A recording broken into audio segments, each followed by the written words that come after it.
99 hustles. 99 hustles.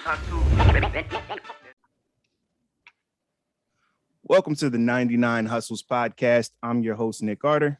And I'm your co-host, International Fees. And today we're joined by another exceptional guest, none other than Darrius Gates. Darrius, how are you doing today, man? And I'm doing good, man. I appreciate y'all for having me on the show. Y'all doing some big things. We appreciate that, and we appreciate you being available to talk with us and the Hustle fam to kind of give a little bit of an understanding of what exactly you got going on. Darrius is a true entrepreneur. He is he got his start in entrepreneurship in the trucking business, and he went from one truck to now generating a 7-figure revenue. And now he took those skills and created a whole academy titled Truck Business Academy. But Darrius, before we get into the details of your current situation, why don't we start with the genesis of things and talk about how you got started? Oh man, that's a long story because the story of my life kind of always not evolved, but included trucking. My dad was a truck driver and owned his own trucks from the time I was born. I'm one of the youngest. I'm the youngest sibling in my immediate family, but from the time I could remember, I was riding in trucks, excited, trying to wake up at 4 or 5 in the morning with my dad, because one of the things he used to say is, I'm going to work, I'm leaving out at 4:30. If you're not up when I leave out, you ain't coming with me. So on Saturdays, I used to be excited and I would barely sleep because I'm like, I can't oversleep. I got to make sure I'm up. So I'd just be riding with him while he delivering loads and stuff like that. And that was one of the most exciting things that I would look forward to other than sports when I was little, So it's really in my blood. I got about 5 other uncles who either are diesel mechanics or they also drive trucks. So it's really, and my grandfather, he was a mechanic, not diesel mechanic, but he was just a regular mechanic on cars down in Mississippi. So really, the transportation industry, that's just running in my blood. And I always knew growing up, I wanted to be an entrepreneur. I knew that I would have to work for somebody else to start from the bottom, but right. I knew that wasn't the last stop. So once I saved my first $10,000 within corporate America, my first investment was, what that was, a truck. Word. So, and it kind of just kept going from there. And my dad's been my mentor from the very beginning. From the time I told him I was interested in the industry, he was like, well, if you're going to do it, I'm going to make sure you do it the right way. So he's done a good job coaching me and a good job of not overstepping. He let me make my mistakes, let me make the decisions. He would say, okay, if you make this decision, this is the pros and cons of this. But if you make this decision, that's the pro. So which way you want to go? And he's done a good job with sticking by my side and helping me dig myself out of my own holes a lot of times. So that's an important thing to kind of highlight. Have you taken, I guess, that style and that type of mentorship and applied it to what you currently provide to your mentees? Well, I provide the love and the honesty that my dad provided me, but I do I'm not as loose. If somebody's, paying for my services, I'm going to tell them what I strongly recommend. And I'm going to tell them the decisions that I would make.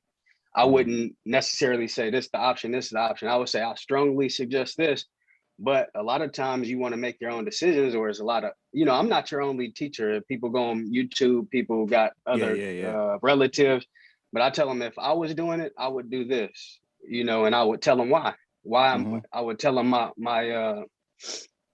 thought process and my logic behind my decisions. And that's really all I can do to make sure I steer my students and partners in the right direction.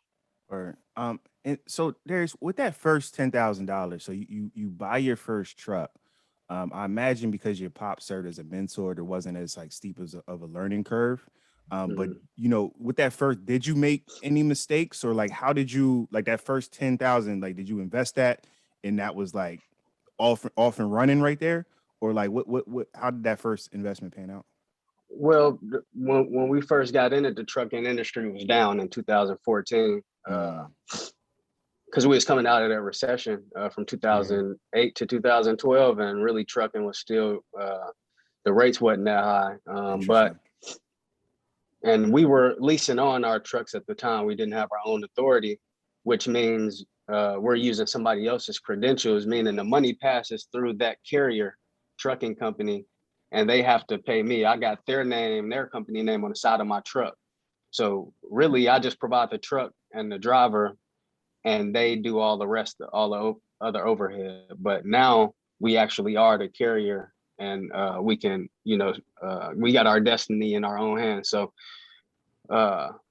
obviously the company, the carrier, they take a percentage. So we wasn't making a lot of, enough money to really enjoy the fruits of our labor. And so the first 3 years we were breaking even or making a little bit, making just enough to keep going. But after that first 3 years, we started, going from different companies, see what companies worked out best for us. And then after a while, I'm like, I'm tired of it. It just feels like we got our hands out and we're hoping for the best loads. We're hoping that, we're consistent. And then when somebody else has got their hand in a pot, it's not a lot of profit left over. So it's good to start that way when you're learning. But as you become a master at managing the driver, a master at, you built up your team of mechanics, and now it's time, I think, to take the next step. And that's kind of the stepping stones that I teach my students. It's not going to be fast cash right away. It's going to be a learning curve. You're going to make mistakes, but don't let it discourage you. It's a marathon. So just to kind of go back to the beginning, you said, trucking, kind of runs in your family. Was that strictly just being a driver? Was there like a business behind it?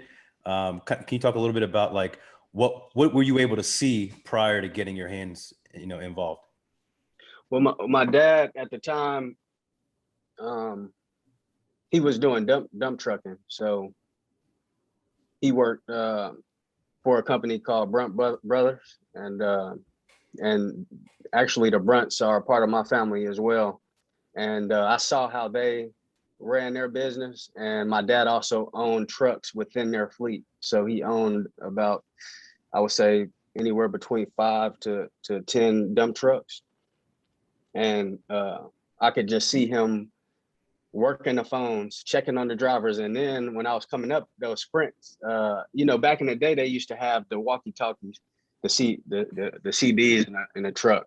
But as I was getting older, or when I was young, they had the Nextels, the chirp. So I would hear the conversations between him and him managing his drivers, like, hey, where you at? Come over here, or fuel up over here. It's good prices, Okay. or, So your dad kinda, was at that manager level, even at, Yeah. when you get to see, okay, I got you. Yep. So when you own your own trucks, you the manager of your trucks. And I mean, I could just hear him talking and how he spoke to the drivers. I could hear that leadership. I could hear how bad and how hungry he was. He didn't have to necessarily tell me. He did a good job giving me life lessons and talking to me. But I'm the type of guy, I learn better when I'm near and I'm seeing, when I'm seeing it happen. Hands on, yeah. Exactly. So I'm actually seeing them having these conversations. He's working on trucks, and I'm sitting there seeing what he's looking at and what he's using to fix it. I'm seeing, the bad days and the great days. I'm hearing about all the truck tipped over, how we gonna fix it, and how we gonna get out of this jam. Call an insurance company or call a state troopers, and okay, we're gonna have to reprimand this driver. And I can see all the decision making as it's happening. So that type of stuff is invaluable. You can hear about it all you want, but when you seeing it, and especially when you're a young boy, you a sponge to what's happening. I can vividly see the images of me sitting in that seat and looking over at my dad while he's driving. I could remember I could remember the traffic. This is stuff that's in my head. I can't remember situations that he probably don't even remember. But as a little boy, that's the type of stuff that's driven me and given me my passion and love for the industry. Yeah, that experience really stuck with you. Yeah. And what I think is interesting about Darrius's industry in particular, it's such a unique it's a different hustle, man. It's like there's just so many different lanes for people in the world if you're Yeah. trying to find a hustle. And like trucking Mhm. is it's a whole industry in itself, and it's a very unique hustle, man. Correct, Darius, correct me if I'm wrong. In the trucking industry, there's like multiple ways to be a business owner. Like Mhm. from what I gathered a little bit, it's like you can be a driver and run a business. You can, Mhm. own a fleet of trucks. You could be like a partial owner. Can you speak about like the different types of, I guess entrepreneurship ways in the trucking industry? Yeah. So first we could start off with the driver, Okay. and without the drivers, we don't have an industry. Mm, Uh, One of the most important pieces of the puzzle. The driver himself can be a business by not taking a W-9. He can be a 1099 independent contractor if he wants to. So that's a business. He can start an LLC just being a driver, and then you can mm, get the business benefits of, of course, you got to take care of your own insurance, but you should be able to ask for a better amount. You know what I mean? And you're not having all the taxes taken from you up front. So that means you got to be more responsible too. And then that allows you to open up a business account and have all the other, write off taxes. You take a trip with your family, you can write that off on taxes. So that opens up your opportunity to be a business owner. You can be a fleet owner or a truck owner. That can start with one truck. So the way I started, I was still in corporate America up until recently, running my trucking business as a side hustle, basically. So that's kind of what I'm teaching people, how to start in the trucking industry passively, so they don't have to go Mm, all in. The money they make in corporate America and in their trades, they can, learn how I manage my trucking company up until the point where it got too big and I had to step mm, away. So you can be a fleet owner. Then you can be a dispatcher. You can start a dispatching business where you have no overhead. You ain't got to worry about hiring drivers. You ain't got to worry about uh, truck breakdowns. All you doing is basically recruiting owner operators or fleet owners who have their own authority, and you're just basically finding the work for the trucks every day, and you're so you're communicating like with that driver you're the middle person between the driver and the okay and the fleet and a owner. I got you. customer. And Yep, the customers. yep. Okay. So basically, the dispatchers call the people, "Hey, what loads need to be moved today?" They're looking on the load boards online. Okay, these people. It's like, when you're searching for a flight, you going out of town. Mm-hmm. It's websites where you got thousands of loads. All you type is the starting city, and it's a 50 that's mile crazy. radius or a 100-mile radius. All the loads that's picking up in that city pop up, a long list, thousands of loads. Is basically saying who's the customer, how much is paying, the phone number of the customer. So if you want to negotiate, you can call. Hey, I like this load. Uh, I want 1,800 for it. It might be going 500 miles to the next city. It might go from Chicago to Kansas or something. Uh, but I need a couple extra hundred on that load. The broker might say, we can't do an extra 200, but we can do an extra 100. So we'll get, okay, cool, 1,900. I could do that. All right, send me the rate confirmation. And that's like a quick little one-page contract confirming that you're doing a load. And then boom, the dispatcher's gonna call the driver and say, hey, we got a load picking up such and such address and is delivering at such and such address. And the driver say, okay, bet, I'm on my way. And that's what the dispatcher job is. And basically the dispatcher can take anywhere from 5% to 10% of that $1,900. Mhm. So he just walked Uh, away with $200 off that one load. And that's one truck. He could do that for 3 or 4 trucks in a day. The max dispatcher can probably do that for 5 trucks in a day. He could probably, a dispatcher could do a quality job with 5 trucks. So that's $1,000 that you can possibly make every single day as a and then dispatcher. and what's the I guess is there a specific cost? Is there some sort of certificate you need to have to become a dispatcher? Like what's the process in terms of becoming one? Just have a cell phone, a laptop, an internet connection. Those are our Okay. favorite types of hustles. Those are our favorite Yeah. types of hustles. And that's and a lot of people are got courses out there. So I mean, obviously I'm not trying to reinvent the wheel. It's Mhm. nothing special, but I am trying to make it a little bit more affordable for folks and And- making sure everybody got opportunity and access to the information. So Darius, correct me if I'm wrong. So drivers would work, you hire drivers, correct? Hmm. hire drivers. So there's one lesson I want our audience to take away is what was very dope about what you said. The very first thing you said is that none of this works without the drivers. And like, that's an Exactly. important lesson for people who are about bosses or like run a company is like the first thing he focused on is like his employees. And like, that's what makes the whole operation run. I thought that was very dope. I want people to take that away. The other thing we wanted to ask you is just about, learning from your dad. You learn like the nuances of like, managing trucks or like fixing trucks. What about like the business, like budgeting and like how to manage like a cash flow or like balance or, doing projections for 3 to 5 years? Yeah.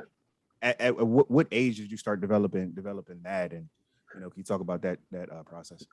That's an interesting that's an interesting question because the route of my development that I took in all those skills was in corporate America. I come from the construction industry, and I was a project manager for a structural concrete company, and we built high-rise buildings here throughout Texas.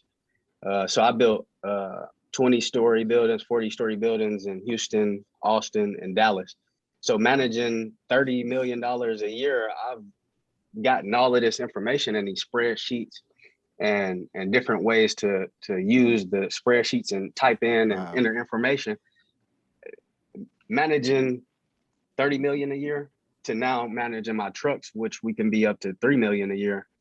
It's really simple compared to the type of management at that volume that it takes to be successful. So the same spreadsheets I use running those construction projects, the same spreadsheets that I try to use to make my projections for my trucking company is just a different industry. So all you do is going to start off with how much revenue you can make in a week. And we know it's 52 weeks in a year. You got to know your expenses by the month. You chop it up, break it up into 4 weeks or 4.25 weeks. And that's your weekly expenses. So then you just basically run those weekly revenues to weekly expenses. You got your profit. And then basically you times that by 52 weeks in a year. And that's how you can come up real simple with your yearly projection. And I'm not just talking about fuel or the driver and stuff like, I'm talking about office.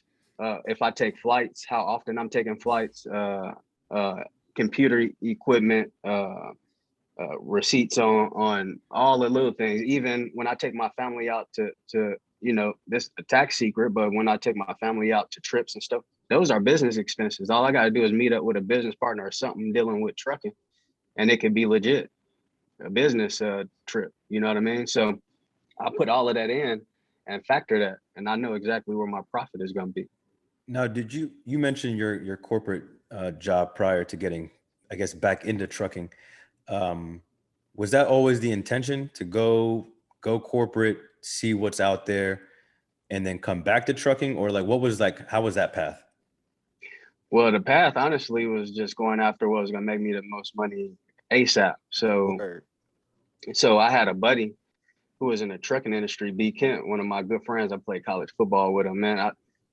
I just got really good friends, man, because I wouldn't be here. And I tell him all the time, because I wouldn't have been able to do this without the help of him, real talk, because coming out of college in 2010, 2011, it wasn't no jobs for college graduates. Like after college, I went home and lived with my mom. A year later, I go to Florida and live with my brother. And we're the same age. That's when we graduated. We're the same age. Yeah, so I'm like, man, I'm just trying to figure out life. I'm like, man, this whole time thinking all I need is a degree, and that's gonna I'm just gonna walk out with money. And I'm just like, man, it's a rude awakening. So I'm like, I started just calling around. I started getting desperate, and my guy like, man, we got an internship available. Do this, and the third. So I spent a year and a half getting the credentials he said I needed. Got started, and it was a wrap from there. But even like these same friends, we would stay up at night during college talking about, man, when we get out of college, we all need to come together, start a business. We like what type of stuff we're gonna do. So we always had that entrepreneurial mindset. So to me, the name of the game was always make money, put it in real estate, or make money, start a business, make money. So my whole, just growing up, like even now, man, like I understood sacrifice, and that started with playing college sports from being younger up to college, because on the weekends we traveling playing sport, our friends turning up. My Right. birthday during the football season, like I can't even do nothing for my birthday. So like I just been conditioned to sacrifice for the greater good. So even now I limit how much I go out, how much I spend on drinks. I mean, come on, man, them $15 drinks add up.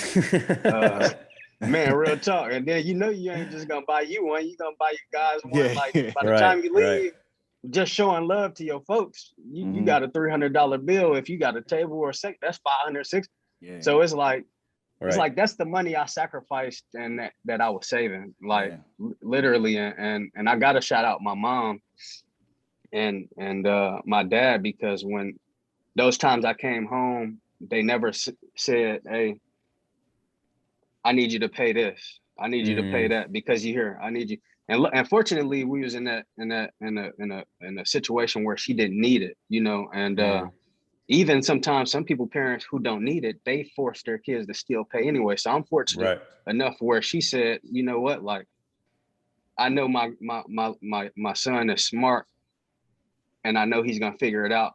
I don't want to be the person adding that stress and debt to him." And I thank her all the time. Man, it's crazy. It's crazy. I thank her all the time, and she be like, "Well, that's what I'm here for." But I'll be like, "No, you don't understand. I got friends. Right. I got like friends. I know a lot of people who's position.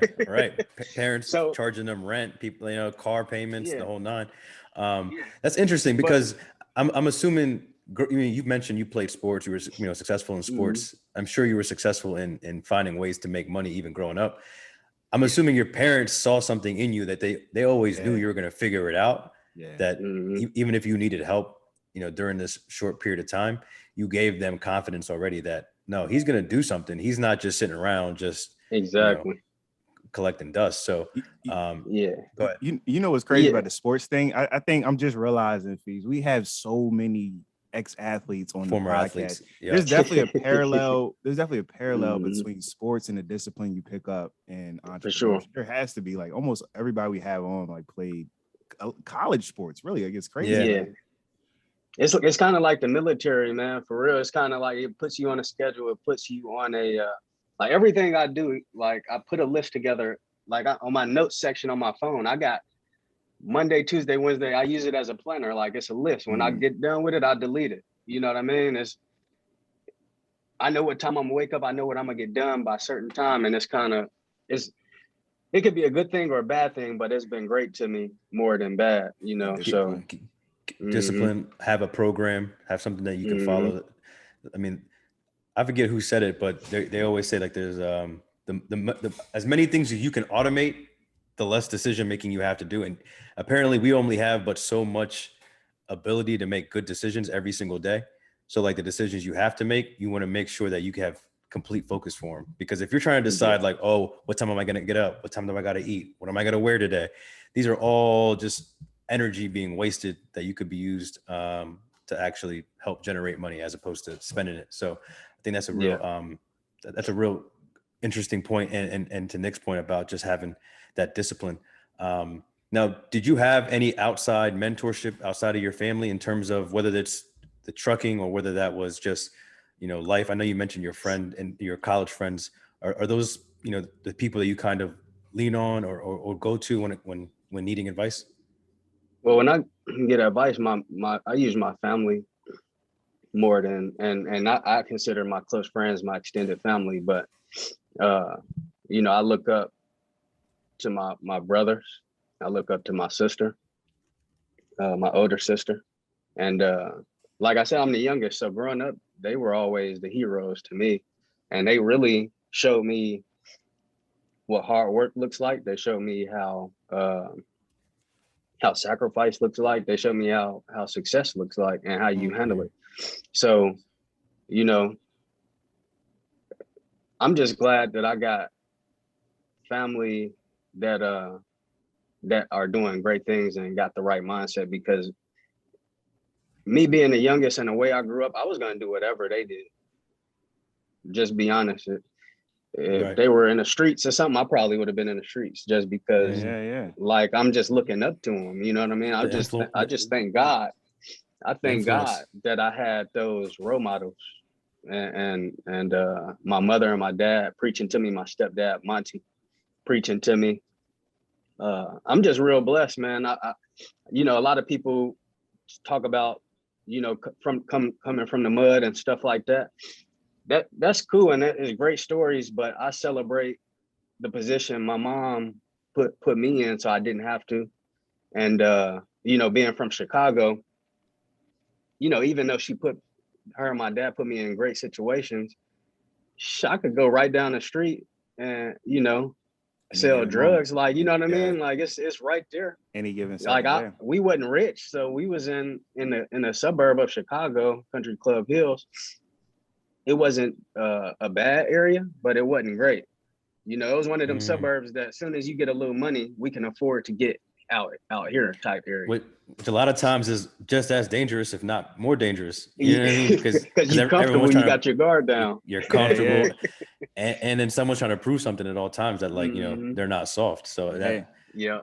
that's very interesting. Yo, and that what you just said is a real thing, and you know, get deep a little bit. I think about that, you know, just as a black man who's an entrepreneur, it's always in the back of your mind. Any given moment, you know, that left path could, you know, you could lose it all, no Easy. matter how high you go. Easy. Any given second, and that causes you to be humble and hungry. You know what I mean? And, Oh yeah. and stay on your thing. Darrius, so like getting started, if I wanted to get in the trucking industry, I got some, you know, a couple dollars saved up, or I'm trying to save money in corporate America. How much money would you say I need to have saved up before I can get into the game and buy my first truck? At first I would say around 15. But when this pandemic hit, it's a shortage of parts and a shortage of labor in the manufacturing company. So the inventory is very low. So whenever the inventory on trucks is low, the prices go up because you got dealerships who are on the cusp of going out of business. You got the finance companies who aren't making as many contracts. So their projections in 5 years ain't looking great. So they up in the, you know, interest and all of that stuff, or they lowering the interest, so that it's a little bit easier on that end. But you spending more up front, so a higher cost in truck is going to cost you a bigger down payment because they're going to calculate 25% for a new investor or somebody getting into the industry. So about 30 grand to get you going. It's safe. 20 grand to get you going, but you'll be hoping the first 2 months go perfect. Now, would you recommend, so for someone that doesn't have access to that kind of capital, would you recommend they start in a different aspect in the trucking industry? Like, I know you mentioned earlier about like the dispatching, and I know there's some other, like, I'm assuming there's other opportunities in there. Where would you recommend somebody to start that doesn't have access to maybe that much capital?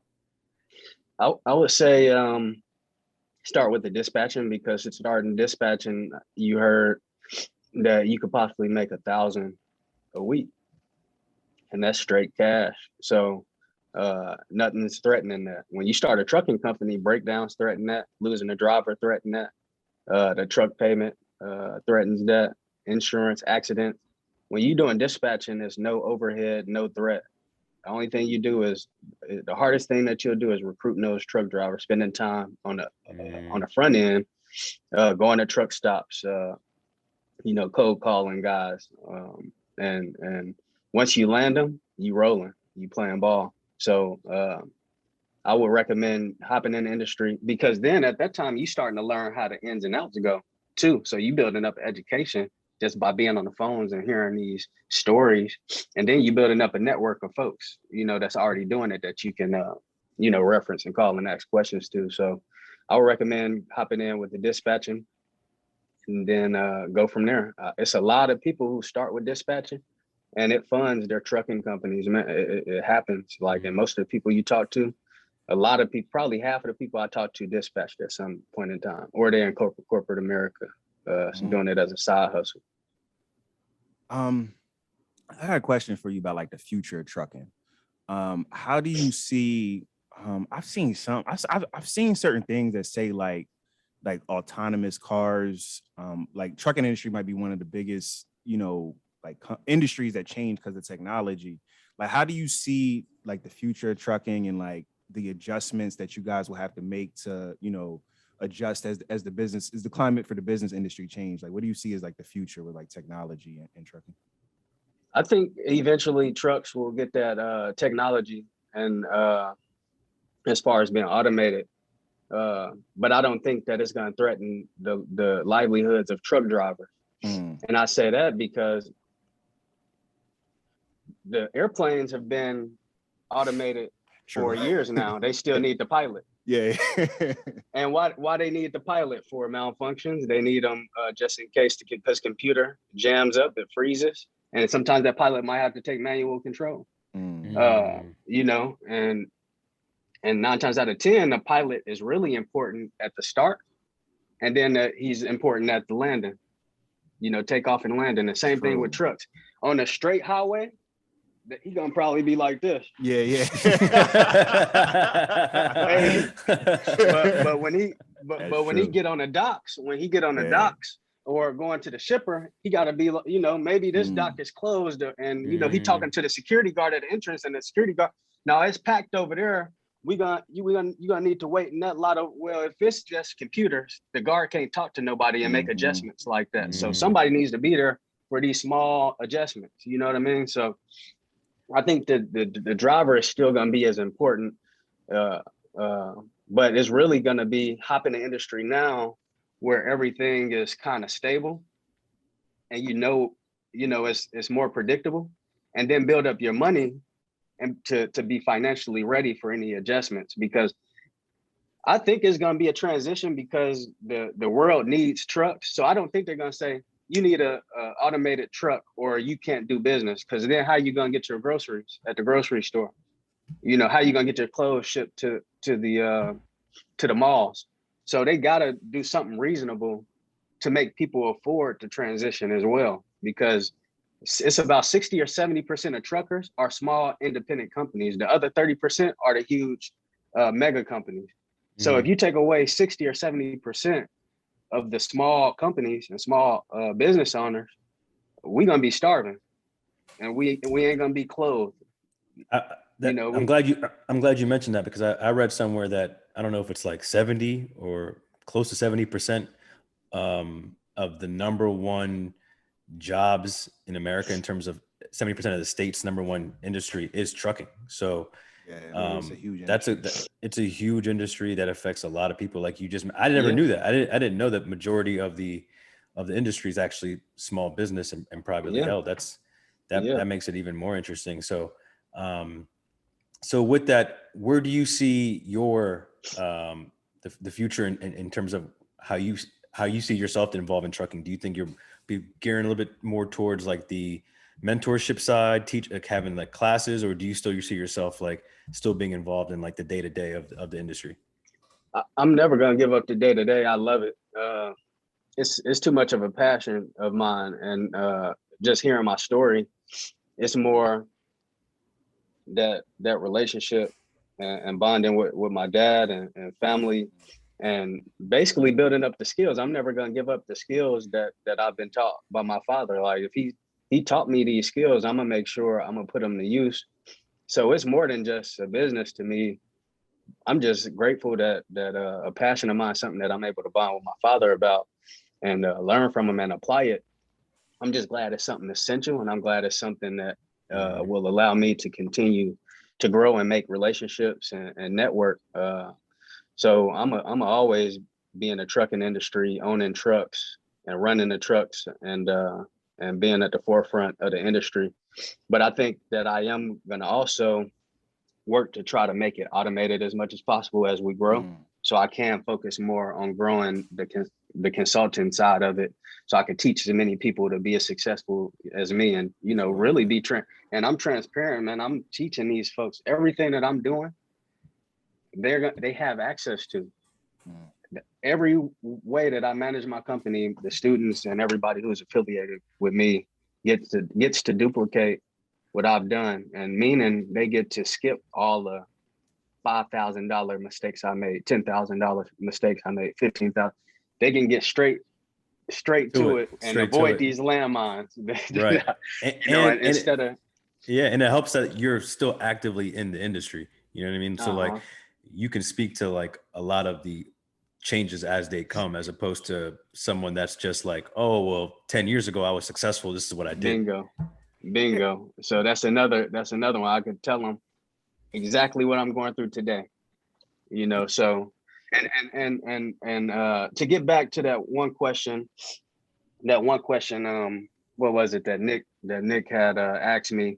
So the dispatcher, that was just two companies that I covered, but real quick, so you can be a broker. You can also become a broker, and that's a low start off. Ways to make money with trucking? Yeah. Before we get off, I want to make sure I cover that while it's on my mind. But if you're a broker, you basically communicating directly with the customer. So like a Pepsi, I do a lot of Pepsi loads. The brokers get those loads from Pepsi, because Pepsi might have 1,000 loads that they need to move out of their warehouse. So they want to talk to one point of contact, which is a broker. That broker can then have 3 agents that work underneath them and distribute the responsibility of calling truckers. The Pepsi wouldn't want to work with me as a company, as a trucking company, because I got to focus on my trucks. And they're looking at me like, well, if I give him 1,000 loads, will my 15 loads that I give him for his 15 trucks, is he really going to focus on getting those there safely? Now I can open up another broker department and grow my business that way.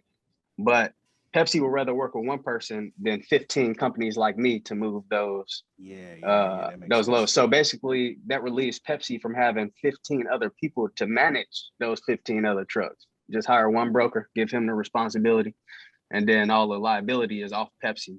They're on that one broker to get those loads moved. So those brokers can make 20 to 30% for the load. So really, with that load that I told you that I can get for $2,000 or $1,900, that broker might have got that load for $2,700, and he took his $700 off the top, and then he's offering $2,000 to the trucker. So that's non-threatening money, but it's kind of hard. It's really challenging to get a book of business that way. So those are the 3 main businesses that you can start in the trucking industry. Now, I also teach trailer rental, and you can just buy the asset of a trailer, which would be like between $20,000 and $30,000. So that down payment would be like $5,000 to $7,000, and then basically treat it like property, where you basically renting that trailer out, and you might make anywhere from $800 to $1,500 a month, and your note might be $600, $700. You know, so it's passive. So it's kind of like the mobile home. So it'll almost be. Okay. I was thinking more like a Turo thing, where you're renting out like your car, or your trailer. Yeah, you can do that too.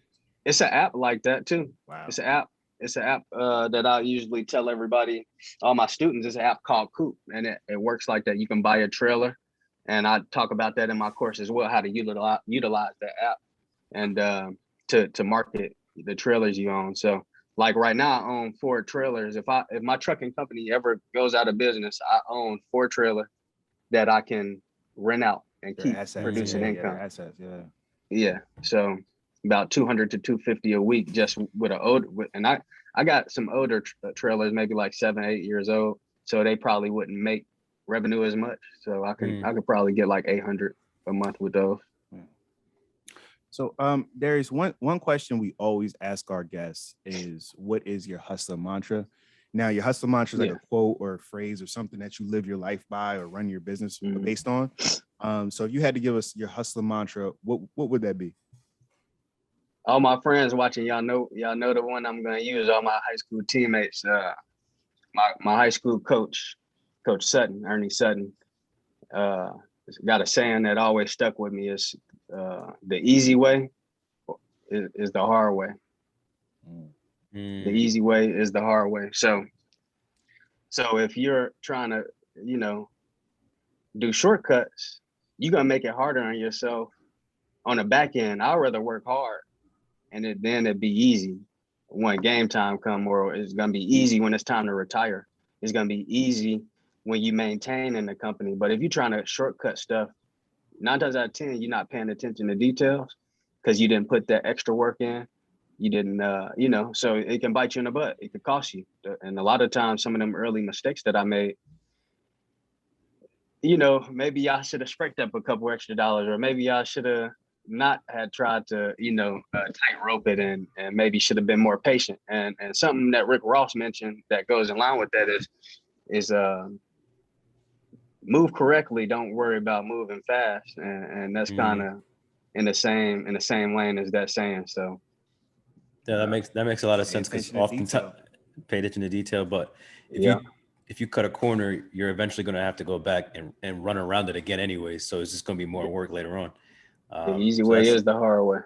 That's a dope gem. I definitely like that one. Darrius, before we wrap up, where can people find you? You can shout out your socials or your website and where people can get in contact with you. Yeah, you can follow me on Instagram at dgates3, the number 3, dgates3. And then the website for the academy is www.truckbusinessacademy.com. It's spelled exactly how the words are spelled. So no tricks, no underscores. Truckbusinessacademy.com. And awesome. Anything you want to learn about the academy is up there, and you can contact me. We appreciate that. Well, that's a wrap for this week's episode. Thanks for listening to the 99 Hustle podcast. Be sure to visit 99hustle.com to join the conversation, access the show notes, and discover our amazing bonus content. Please rate, review, and subscribe if you enjoyed this episode. Always remember, there are 99 hustles. All you got to do is choose one. 99 hustles. Peace.